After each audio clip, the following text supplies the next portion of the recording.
ይህ የምፅዓቱ አዋጅ ነጋሪ አገልግሎት ወቅታዊና ዕለታዊ ወጎችን በማቅረብ ትንታኔ የምንሰጥበት የተለያዩ እንግዶችንም በመጋበዝ የምናቀርብበት መድረክ ነው። መረጃዎችን ያጠናከረ ይዞልን የሚመጣው ፓስተር አለማየሁ ነሙ ሲሆን ፕሮግራሙን የመራና መሰናዶውን ኤዲት በማድረግ ወደ እናንተ የሚያቀርበው ይልቃል አስራት ነው። መልካም ጊዜ። ሰላም ውድ የተከበራችሁ የምፅዓቱ አዋጅ ነጋሪ አድማጮቻችን በድጋሚ ተገናኝተናል። በዚህ ምሽት ሰላም ለእናንተ ይሁን። እንዴት አመሻችሁ? እንግዲህ ከቀኑ የቀጠለ መረጃችንን ደግሞ ወደ እናንተ ለማድረስ መስመር ላይ ከፓስተር አለማየሁ ጋር ዳግም ተገናኝተናል። እንግዲህ ያለውን ነገር ያጋራናል። ዓለማችን በየትኛው መንገድ ላይ የሄደች ነው የሚለውን አጣርቶ መረጃውን ያጋራን ተገኝቷል። መልካም ጊዜ እንዲሆንላችሁ እመኛለሁ። ይልቃል አስራት ነኝ ከምፅዓቱ አዋጅ ነጋሪ አገልግሎት። አድማጮቻችን እንግዲህ በርካታ መረጃዎችን ወደ እናንተ እያመጣን እንገኛለን። አሁንም ያው ስንሰማ እንደ እግዚአብሔር ቃል መንገዳችንን እንድናስተካክል ጭምርም ስለሆነ እግረ መንገዳችን መልእክት ማስተላለፍ እንወዳለን። እስኪ ፓስተር መስመር ላይ አለ። ሰላምታ ካቀረብኩለት በኋላ ይዞልን የመጣውን መረጃ ያጋራናል። ሰላም ላንተ ይሁን ፓስተር፣ እንዴት አመሸ? እንደምን አመሸ ወንድም ይልቃል? እግዚአብሔር ይመስገን። መረጃን ማቅረብ ትችላለህ? እንግዲህ ሰሞኑን በእስራኤልና በአሜሪካ መካከል ትንሽ አለመግባባቶች ተፈጥረው እንደነበረ እኛ ዘግበን ነበረ። ነገር ግን ወደዛ ጠለቅ ብዬ ከመግባቴ በፊት አንድ የሚያስገርም ነገር በብራይስት ዩኒቨርሲቲ እና በአጋማ ላብስ በጋራ የተካሄደ አዲስ የህዝብ አስተያየት ጥናት ያወጣው መግለጫ በጣም የሚገርም ነው። ኢራን ጦርነቱን አሸንፋለች የሚል ነው።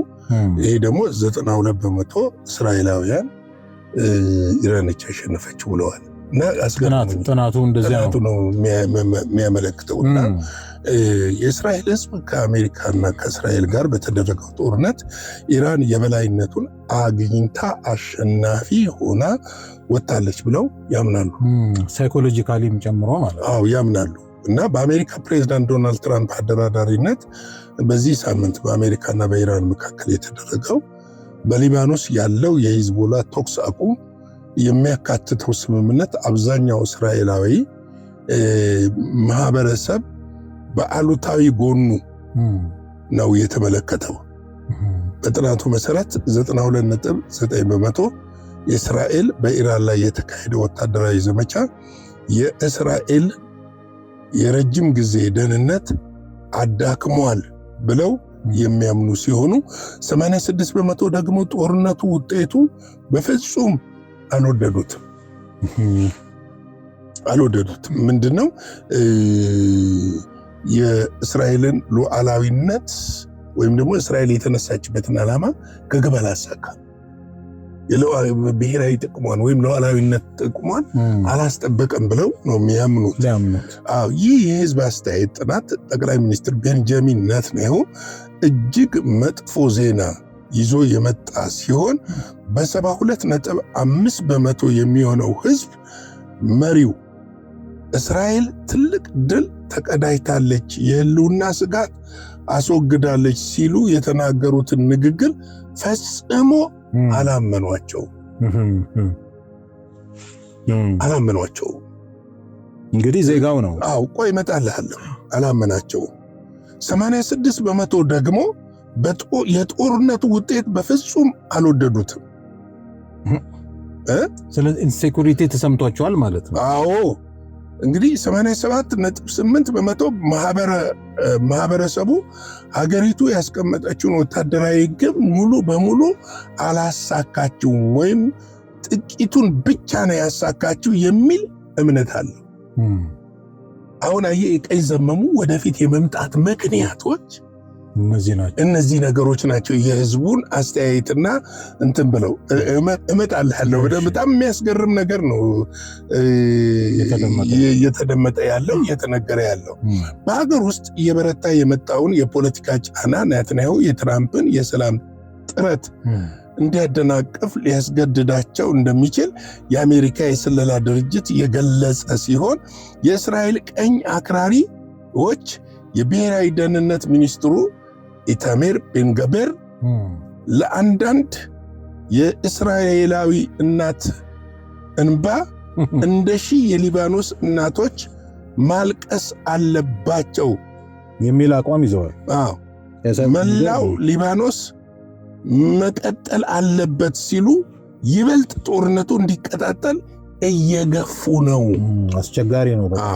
ስለዚህ የእስራኤሎችን እንባ እነሱም መጋራት አለባቸው የሚል ጽኑ አቋም የይሁዲ ፓርቲ የሚባለው ቀይ ዘመሙ አክራሪው ፓርቲ ያንን ነገር ይዞ ነው የሄደው። ያንጸባረቀ ነው። ይህ በእንዲህ እንዳለ በጥናቱ ከተካተቱት እስራኤላውያን መካከል 48.2% የሚሆኑት በሊባኖስ ሂዝቦላ ላይ አዲስ ግዙፍ ወታደራዊ ጥቃት እንዲሰነዘር እንደሚደግፉ ገልጸው ይህ የህዝብ ቅሬታ የመጣው የናትንያሁ የሙስና ክስ የፍርድ ቤት ሂደት ወደ መጠናቀቂያ በተቃረበበት እጅግ ፈታኝ ወቅት ነው ብለው ይናገራሉ። እንግዲህ ይሄንን እንደዚህ ካልኩህ አሁንም ከዛው ከእስራኤል ሳንወጣ እዛው እስራኤል ውስጥ ራሳቸው ቤንጋቤር የተናገሩትን ያነሷቸውን አንዳንድ ሐሳቦች እናንሳ እና ከዛ በኋላ በዚህ በሰላም ድርድሩ ዙሪያ የተወሰኑ ዛሬ ሪሊዝ የተደረጉ ነገሮች አሉ። እነዛን በመጨረሻው ላይ እናነሳለን። ቤንጋቤር ለኔታንያሁና ለትራምፕ እውነቱን ንገረው ያሉ ነው።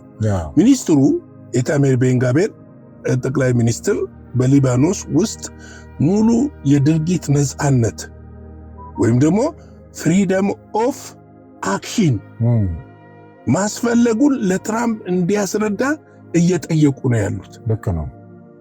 ፍሪደም ኦፍ አክሽን ማለት ምንድነው? በሊባኖስ ውስጥ ያለውን ነገር ማጥፋት አለብን ነው። ማጥፋት አለብንና ደቡብ ሊባኖስን ሙሉ ለሙሉ መቆጣጠርና ይሄ ብሔራዊ አንድነታችን ደህንነታችን መጠበቅ አለብን የሚል ጉዳይ ነው እያነሱ ያሉት። የብሔራዊ ደህንነት ሚኒስትሩ የደህንነት ካቢኔ አባል ኢታሜር ቤንጋቤር በሊባኖስ ምንም አይነት የተኩስ አቁም እንደሌለና ይህ እውነት ለአሜሪካ ፕሬዝዳንት ዶናልድ ትራምፕ ግልጽ መደረግ እንዳለበት አስታውቀዋል። ኮምፕሮማይዝ አታርግ ፊት ለፊት። አሁን ምንድነው እናንሳው በመሃል መሰለኝ ኔታንያሁ መግለጫ ሰጥተዋል። የሰጡት መግለጫ ምንድነው? በከፊል ጦራቸውን በቀስ በቀስ በመቀነስ ከሊባኖስ ሊወጡ እንደወሰኑ ነው እየተነገሩ ያሉት። የደህንነት ሚኒስትሩ ደግሞ የሚናገሩት ሌላ ነው። ሁለት የሚጋጩ ነገሮች ናቸው። ስለዚህ ለስጋት የሚሆኑ ምክንያቶች አሉ። እነርሱም በሊባኖስ ውስጥ ያሉ ልጅ አለኝ እኛ ለእሱም ሆነ ለሁሉም የአይዲኤፍ የእስራኤል መከላከያ ሰራዊት ወታደራዊ ተጠያቂነት ግዴታ አለብን። ለጠቅላይ ሚኒስትሩ ኔታንያሁ የምነግራቸው ነገር ቢኖር እርሶ አስደናቂ ነገሮችን አድርገዋል። ከዶናልድ ትራምፕ ጋር ወዳጃዊ ግንኙነት አሎት። አሁን ግን ወደ እሱ ሂደው እውነቱን መናገር አለቦት። እውነቱ ምንድን ነው? ምን ይመስላል? እውነቱ ምን ይመስላል? ያው ውድመቱን ኤክስፕረስ ለማድረግ ይመስለኛል። ኖ ውድመቱ ደቡብ ሊባኖስን ወደ እስራኤል መጠቅለል እሱ የታወቀ ነው። ይሄም ደግሞ ለምንድነው? መቅደሱን ለመገንባት እንዲያመቻቸው ማናቸውንም ከሊባኖስ አቅጣጫ የሚመጡትን ጥፋቶችና ውድመቶችን ለመከላከልና ሴፍ ለመሆን ነው። ልክ ነው። ስፔሻሊ የሂዝቦላን ኃይል ድምጥማጡን በማጥፋት እንግዲህ የታሰበውን ዓላማ ለማሳካት ነው። በዛኛው ወገን ደግሞ የኢራን ደግሞ ሐሳብም አለ በሂዝቦላ በተመለከተ። እንግዲህ ምንድነው እውነቱን ነገሯቸው ነው እያሉ ያሉት። መናገር ያለቦት ነው። እኛ ተኩስ ማቆም አንችልም፣ ራሳችንን መገደብ የለብንም። መላው ሊባኖስ የኛ መጫወቻ ሜዳ መሆን አለበት። ጦርነቱን በሊባኖስ ከተማ ላይ እናርገው ነው። የአይዲኤፍ አዛዦች በዚህኛው አካባቢ ባለው በሊባኖስ አካባቢ መልቀቅ እንደሌለባቸውና ከባድ ጦርነት መታወጅ እንዳለበት ነው እየተናገሩ ያሉት። መከላከያ ሚኒስትሩ እስራኤል ካት መሬት ላይ ባለው ኃይሎች እንቅስቃሴ ላይ ምንም አይነት ገደብ የለም ሲሉ ስለተናገሩት መግለጫ ሲጠየቁ ቤንጋቤር ፈጽሞ የተለየ እውነት ለማቅረብ አለማመንታታቸውን የሚያሳይ ነው። ወታደራዊ ጥቃቱ ሲሰነዘርባቸው ምላሽ መስጠት ይችላሉ፣ ነገር ግን ይህ ብቻ በቂ አይደለም፣ ምንም አይነት ገደብ የለም ማለት እውነት ነው። ምንም አይነት ገደብ መደረግ የለበትም ዓላማቸውን ለማሳካት። ምንም አይነት ገደብ መደረግ የለበትም የሚል ነው። አይዲኤፍ በሁሉም ቦታ መንቀሳቀስ አይችልም። ይህ ደግሞ ራሱ ገደብ ነው ሲሉ ሚኒስትሩ መናገራቸው ምናልባትም በእስራኤል ውስጥ ያለውን የፖለቲካ መካረርና የአይሁዶች ዋና ፍላጎት ምን እንደሆነ የሚያመለክት ነገር እንደሆነ ተደርጎ ታይቷልና እንግዲህ ቅድም ካለው ከህዝብ አስተያየት አንጻርና ከሊባኖስ ለመውጣት አለመፈለጋቸውን አጠቃላዩን ነገር ስትመለከት እነዚህ ነገሮች የሚያሳዩት ነገር እጅግ ከበድ ያሉ ነገሮች እንደሆኑ የሚያመለክት ነው። እንግዲህ እኚህ ሰው በስዊዘርላንድ አስተያየት በእስራኤል ካቢኔ ውስጥ ያሉ አንዳንድ ሚኒስትሮች ውጥረት እየቀጠለና ነው በማለት ሰንዝረዋል። እንግዲህ የስዊዘርላንድ ውሳኔዎቹ ምንድናቸው የሚሉትን እንመጣበታለን። እንግዲህ የኢራን ስጋትን በተመለከተሞ ቤንጋቤር በዲፕሎማሲያዊ መንገድ መፍታት ይገኛል በሚል ላይ ያለውን ጥርጣሬ የገለጹ ሲሆን እስራኤል ብቻዋን እርምጃ መውሰድ እንደሚኖርባት ግልጽ አድርገዋል። በኢራን ላይ ማለት ነው። አሜሪካና ኢራን የኒኩሌር እቅዳቸው ይተዋሉ፣ እንዲሁም እስራኤልን ለማጥፋት የሚያልሙ ህልም ሁሉ ይሰረዛል ብለው የሚያስቡ ከሆነ በጣም የዋሆች ናቸው ነው የሚሉት እኚህ ሰው። የዋሆች ናቸው።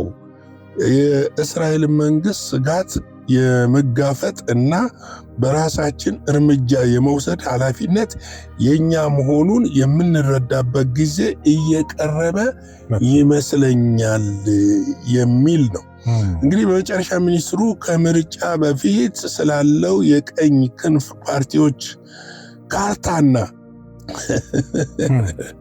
ካርታና እሳቤ በግልጽ ያስቀመጡበት መግለጫ ነው። በግልጽ የተቀመጠበት መግለጫ ነው። ነገር ግን ደግሞ ይሄ በእንዲህ ሁኔታ እያለ አሜሪካ ዛሬ በኢራን ላይ የጣለችውን መጠነኛ የሆኑ ገደቦችን አንስታለች። ይሄ ደግሞ ምን ያህል ሊያሳብዳቸው እንደሚችል ምንም ጥርጥር የለውም። ምንድን ነው እስቲ ያደረገችው አሜሪካ? በዚህ በኢኮኖሚ አሜሪካ በኢራን የነዳጅ ላይ የጣለችውን ማዕቀብ አላላች ይላል። ዋሽንግተን ከ10 ዓመት በኋላ ለመጀመሪያ ጊዜ የኢራን ነዳጅ በአሜሪካ ዶላር እንዲሸጥ በመፍቀድ ቴህራን ላይ የጣለችውን ማዕቀብ በጊዜያዊነት አንስታለች። እውነት ነው። ይገርማል። የ60 ቀናት የሚቆየው የማዕቀብ መላላት እርምጃ ሰኞ ምሽት ይፋ ያደረገው የአሜሪካ ግምጃ ቤት ነው። ይህ እርምጃ የኢራን የኢኮኖሚ አንቆ የያዘው እና ለረጅም ጊዜ የቆየ የአሜሪካ ማዕቀብ ዋነኛ ምሰሶ እንዲወገድ አድርጓል። በዚህ የአስቸኳይ ጊዜያዊ ፍቃድ መሰረት ኢራን እስከ ነሐሴ ወር ድረስ ድፍድፍ ነዳጅ እንዲሁም የፔትሮኬሚካል ምርቶችን ማምረት፣ መሸጥና መላክ ትችላለች። ይህ የማዕቀብ እፎይታ የኢራን ነዳጅ በቀጥታ ወደ አሜሪካ እንዲገባ ያስችላል። ልክ ነው። ወደ አሜሪካም ራሱ ጭምር ማለት ነው። አዎ ያስችላል። በዚህ አስቸኳይ ጊዜያዊ ፍቃድ መሰረት ኢራን እስከ ነሐሴ ወር ድረስ ነው እንግዲህ ይህንን ማድረግ የምታደርገው 60 ከዛ በኋላ ሊቀጥል ይችላል። በተጨማሪም የኢራን ባንኮች ዝውውር፣ ኢንሹራንስና ትራንስፖርት ዘርፍ ላይ የተጣለው ማዕቀብ መነሳቱን ቴህራን ከዚህ ቀደም ድፍድፍ ነዳጅ ለመሸጥ ስትከተል የነበረውን ውስብስብ አሰራር ያስቀራል። አሁን ምንድነው የሚሆነው? የኢራን ኢኮኖሚ እያንሰራራ እንደሆነ እና የግምጃ ቤቱ ኃላፊ ስኮት ቢንሴንቴ እንደተናገሩት የ60 ቀን የሚቆየው ማዕቀብ እፎይታ የተሰጠው የኢራን በምላሹ ወሳኝ የባህር መተላለፊያ የሆነውን ሆርሙዝን ወሽመጥ ለመክፈት ቃል ገብታለች ይላል። እንግዲህ በቀደም ዕለት ከፍታው ነበረ። በማግስቱ ደግሞ ያው እንደምታውቀው የአንዳንድ አለመግባባቶችና በሊባኖስ ያለው ጦርነት በመቀጠሉ ዘግታ ነበረ። አሁን ግን የሊባኖስ ኔታንያሁ ድርድሩን በመቀበሉና ወታደሮቹን ከሊባኖስ ቀስ በቀስ በተወሰነ መጠን እየቀነሰና ለማውጣት መወሰኑን ተከትሎ ይህ ውሳኔ በትናንትናው ምሽት ተሰምቷል ማለት ነው። እንግዲህ የዓለም አቀፍ አቶሚክ ኢነርጂ ኤጀንሲም የኒኩለር ተቆጣጣሪ ወደ አገሪቱ እንዲገባ ተፈቅዷል ብለዋል። ኢራን ግን ይህ ተቆጣጣሪ ወደ አገሪቱ እንዲገባ ልትፈቅድ ነው መባሉን ለጊዜው አስተባብላለች። እንግዲህ አንዳንድ ጊዜ እንደዚህ ይሆናል። አሜሪካ የማዕቀብ ማላላት እርምጃዋ የወሰደችው ስዊዘርላንድ ውስጥ ሁለቱን አገራት ሲደራደሩ የነበሩበት ሸምጋዮች ጥሩ ማሻሻያ መታየቱን ከገለጹ በኋላ ነው።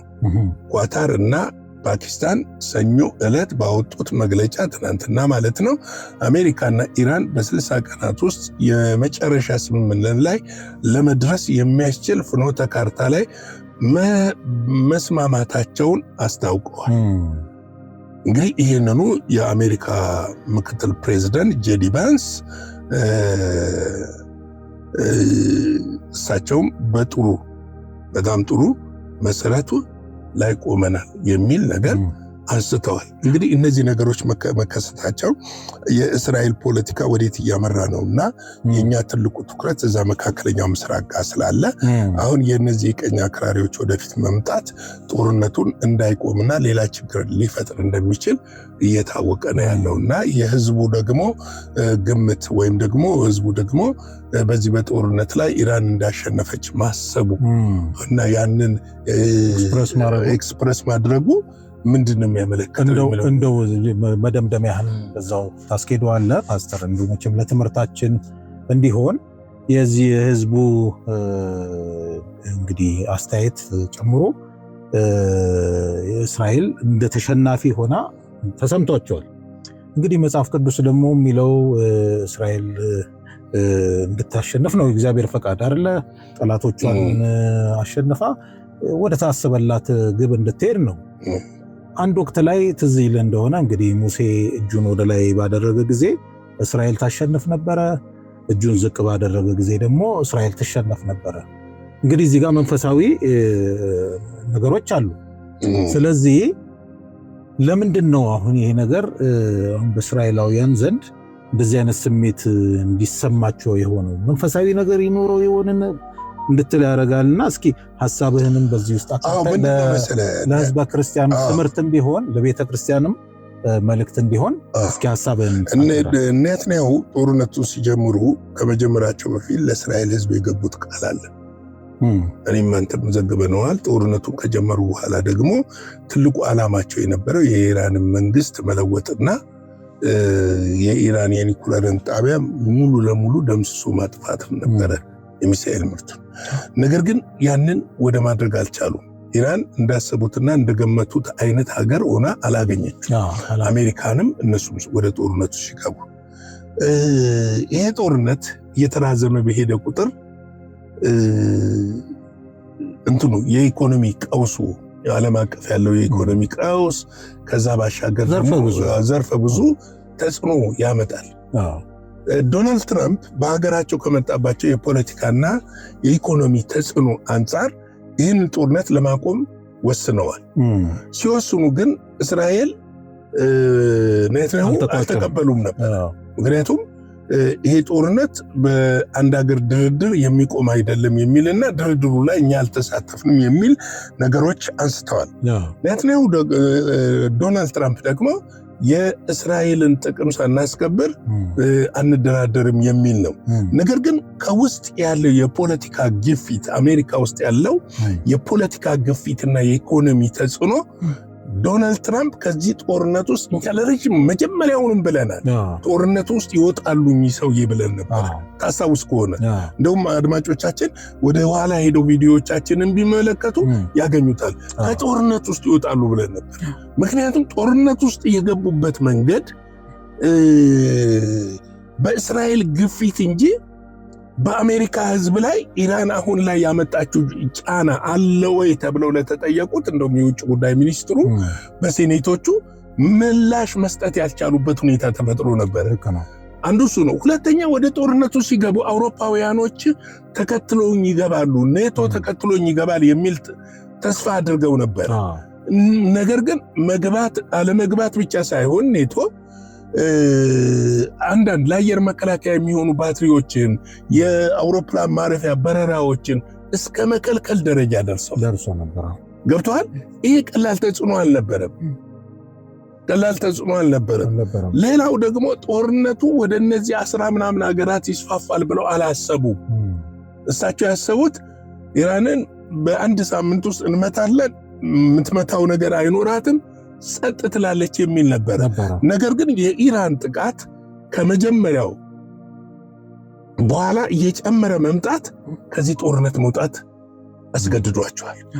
እስራኤሎች ደግሞ የሚፈልጉት ነገር አለ፣ ሊፈጽሙ የሚፈልጉት ነገር አለ። የኢራን መመታት በዙሪያቸው ያሉትን የታጠቁ ኃይሎችን ትንንሽ ኃይሎችን ቢመስሉ ጸጥ ያስብልልናል የሚል እሳቤ ነበረ እና ምንድነው የጦርነት ስጋት የሰላም እጦት ስጋትን እናስወግዳለን፣ ከዛ በኋላ ደግሞ ማድረግ የሚገባ እናደርጋለን የሚል ነው።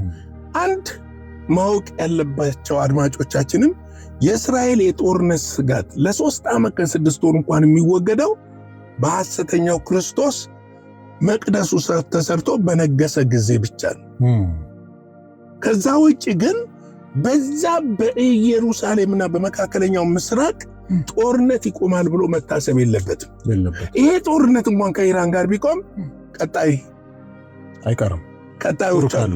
ቱርክ አለ፣ ግብፅ አለች፣ ቀጣዮች አሉ። እነዚህ ቀጣዮች ኔታንያሁ እንደውም ተናግረዋል። ግብፅም በአይነ ቁራኛ እየተመለከቱ እንደሆነ በወታደራዊ ቁማ እየደረጀች ነው፣ በአይነ ቁራኛ እየተመለከት ነው ብለዋል። ቱርክ ደግሞ ኢየሩሳሌም እንደውም የምትገባኝ የኔ ነው የሚል ጥያቄ የሚል አንስታለች። አዎ እነዚህ ነገሮች ስላሉ በእነዚህ ምክንያቶች ጦርነቱ ላይቆም ይችላል የሚል ሳቢ ያለኝ። እንግዲህ እኛ ምንድነው ማድረግ ያለብን? የመጨረሻው ዘመን ላይ እነዚህ ነገሮች ሊከሰቱ ግድ ነው። ልናስቀረውም አንችልም፣ ልናስቆመውም አንችልም።